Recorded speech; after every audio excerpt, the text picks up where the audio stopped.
Phil Maynard, and I am a United Methodist clergy, retired from the Florida Conference a couple of years ago. I serve as the Director of Excellence in Ministry Coaching, which is a company supporting the development and the redevelopment of the church and helping congregations become healthy and vital.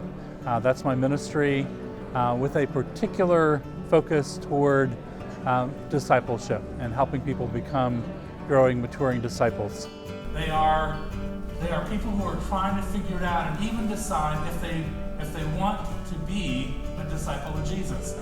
We could talk a lot about all these program and event types of things that we do to help churches become strong, but they don't last unless we're actually making disciples who are willing to engage the community and help people learn about Jesus. Because if we're not going to make disciples, let's just shut our doors. The reason we exist is to make disciples of Jesus. If we're not going to do that, then let's just close up shop and do something else, because that's what the church is called to do. That's the challenge of Jesus. That's our calling. That's our mission as the United Methodist Church. And if we don't get this right, then nothing else matters. That's the bottom line. One of the problems in the church in discipleship is that we have told churches that discipleship's all about having small groups. And the reality is small groups are a great resource for us. Looking at the focus of this conference on creating a culture of making disciples, we began to look at what we could do in partnership to help churches begin to live into that.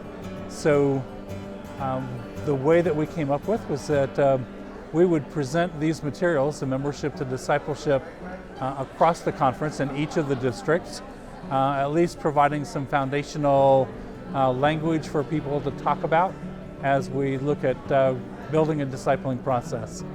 And then next week, I'll be back and training a group of facilitators who will work with this material and with discipleship coaching to equip people in local churches to have meaningful conversations around how to grow as a disciple.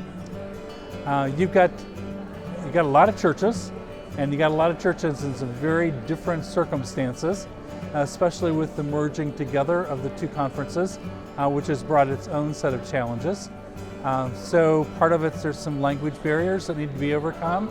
There's some cultural barriers that we have to overcome. There's some really strong churches, and there's some struggling churches, and discipleship stuff happens in all of them. So the goal is how can we make it connect whatever size church, whatever cultural setting, even whatever language. So for example, we have somebody translating today for those who are not able to understand the English well, and we're preparing some resources that'll be available in Spanish coming out of this. And at that point, we know that they are ready to move toward this life of growing as a disciple. Discipleship does not happen by circumstance and happenstance. It happens as we intentionally lay out a framework and the infrastructure and the education pieces to help people move toward maturity.